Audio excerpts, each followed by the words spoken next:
Good morning and welcome. It's 8 o'clock. It is the first day of November 2021.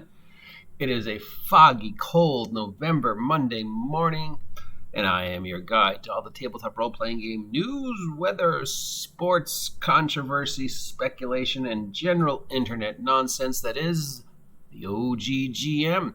Hopefully everybody survived Halloween safe and sound, and let me be the first to wish you happy holidays, and of course, Happy New Year. Because if you didn't know, Halloween used to also be New Year's under the old calendar before it was switched to the current calendar. So Happy New Year. And of course, also Happy Dia de la Muerte, the Day of the Dead.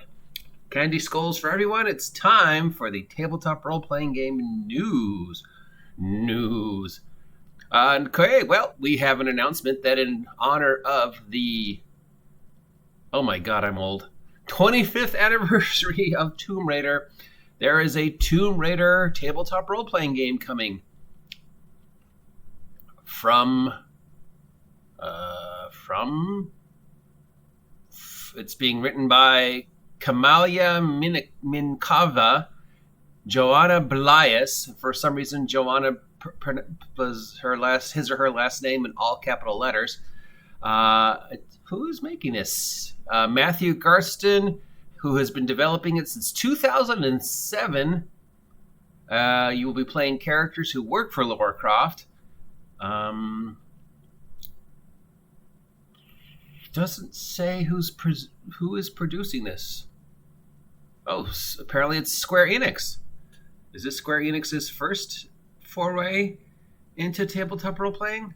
They do a lot of video games. So anyways, happy anniversary, Laura Croft, 25 years ago this year.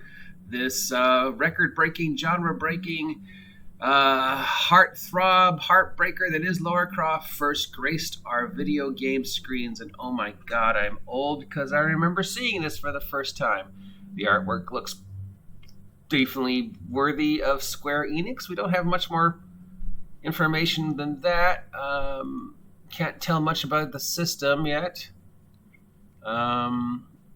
Looks basically like a take on D20.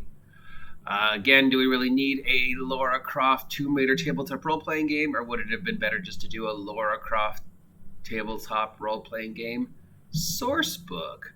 Also, it is the 40th anniversary of Call of Cthulhu this year. Call of Cthulhu has been frightening us and filling our nightmares for 40 years. So if you're a fan of what many consider the greatest role-playing system ever made and the number 2 selling role-playing game in the world, you can pick up the 40th anniversary edition of Call of Cthulhu.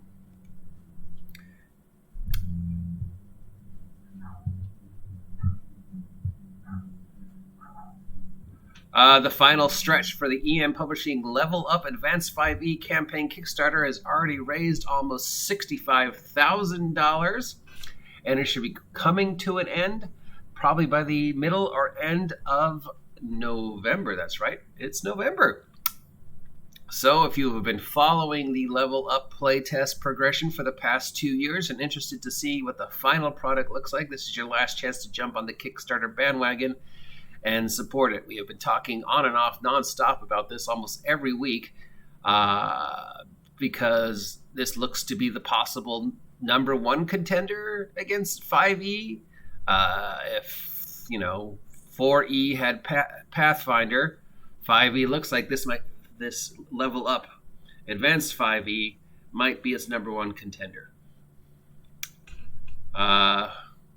From the creators of the Dragonlance novels, we have the Kickstarter has finally begun for the Sky Masters Almanac and Skyriders Handbook for the Skyriders of Avarax, being written by Tracy and Margaret. And of course, Joe Mantegna has also, am I saying his name right? Joe Manganiello, you know who he is, Joe, the big guy, has jumped on the bandwagon and is helping create this game. Interesting. Thought he was a big Wizards of the Coast supporter, but now it looks like he has joined these guys. Also, Monty Cook's game Planebreaker is entering its Kickstarter. And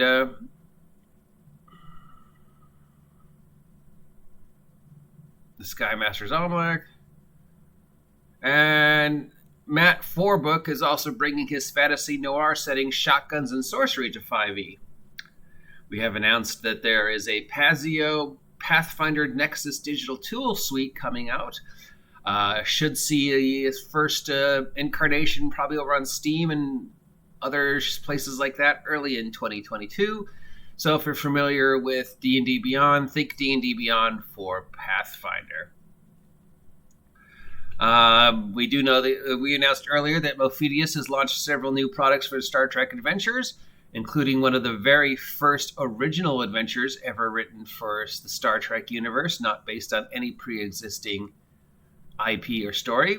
We have the Tricorder Collector Set, which is a big box that features the rule book, some adventures, some regenerated characters, dice, chits, stuff like that, and it comes in a cardboard box that looks like a tricorder. That's pretty sweet. And they're now accepting physical orders for the digital version, which are available for the Player's Guide and Game Master's Guide. So if you want to pre-order the Player's Guide and Game Master Guide to Mophedius' Star Trek role-playing game, this is a good chance to do it. The Discworld franchise has returned to tabletop role-playing game with the Discworld role-playing game from Steve Jackson Games, of course, more or less based upon GURPS.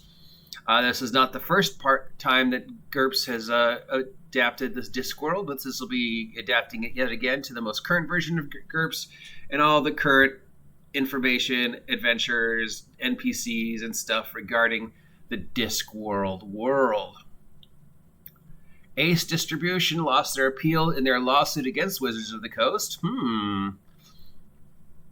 ACD filed a lawsuit after Wizards of the Coast announced it was canceling its distribution agreement with the company during a streamlining of the distribution channels for Magic the Gathering and Dungeons & Dragons products. See, guys, Wizards of the Coast isn't always the good guy.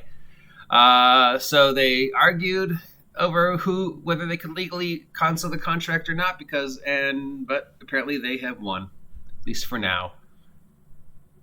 Crucible 7 partnered with Humble Bumble to offer the Warhammer Fantasy role-playing game bundle, featuring a massive library of books for multiple editions of her Warhammer Fantasy, all in digital. And all of it goes to support Water Aid, and this ends in November 11th. If you're a fan of 3D printing, there's also a Dungeons & Munchers 3D printing tabletop bundle. This gives you a bunch of different plans to program into your 3D printer to print out monsters, player characters, props like that. And this goes to benefit cancer research and Make-A-Wish, two huge charities that I'm a fan of. And then there's also the Ultimate Writing Bundle featuring 40 books with any advice you may need on how to write, from a screenplay to novels to short stories, how to get published and writing prompts. Including authors including this in this product are Philip Athens and R.A. Salvatore. This bundle benefits the NaNoWriMo charity. We have some news from Lamentation of the Princess and its creator, C. Aaron. I told you I'd get around to it eventually. Lamentations of the Princess had a huge bunch of new products come out.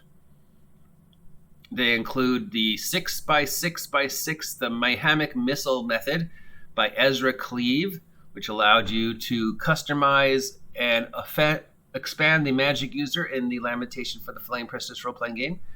Interesting note, Lamentation of the Flame Princess is like one of the first OSR games I ever became aware of. I have my original copy, and then I have a new copy that Aaron the Relentless sent me. We have an adventure called Asterion from Christopher Crasola. This is a zine-formatted release concerning a very classic monster. We have the Book of Antithesis by Joe Bittman. It's mostly an adventure and adventure guide. We have Green Messiah by Kelvin Green, a botanical adventure. The Deadly Fashion by Courtney Campbell, which is a high fashion meets Stark Terror adventure. We have the Stratospire Trading Company Works by John Williams, who was actually by Glenn Seal. And this is extensive collections of maps. We have Terror in the Streets by Kelvin Green, an adventure set in 1630 Paris. If you're wondering why all these sound so unusual, it's because Lamentation of the Flame Princess is set in an alternate history Earth. Must think about the Three Musketeers time period. Alexander Dumas, weird fantasy role-playing game. So it's D&D, but it's also alternate history set around that time period. So you could have, flintlocks and knives fighting Lovecraftian horror and plus standard D&D stuff, but set to a alternate history. And of course, it's one of the very first OSR games I ever heard of. So there we go. A lot of new product from Lamentation of the Flame Princess. Always nice to see them bubble up to the top and have some news for us that isn't involved in some controversy, because sadly, if you're aware of Lamentation of the Flame Princess, there usually has been a lot of controversy associated with them in the past. And that's about it. Oh, and we do also now have an announcement. If you've ever wanted a miniature of D&D co-creator Gary Gygax and Dave Arneson, now you can get them. These two miniatures that were featured on the cover of the John Patterson's new book, Game Wizards. They now have figures for Dave and Gary that can are $12.99, and these are classic metal figures, not plastic figures, but the classic metal, old school style D&D figures. Mud Puppy Games is making the figures, and you can get the figures on the Mud Puppy Games store. That appears to be all the news for this week. If any of these topics are something that you want to hear more about, let me know, and I will go in deeper to them.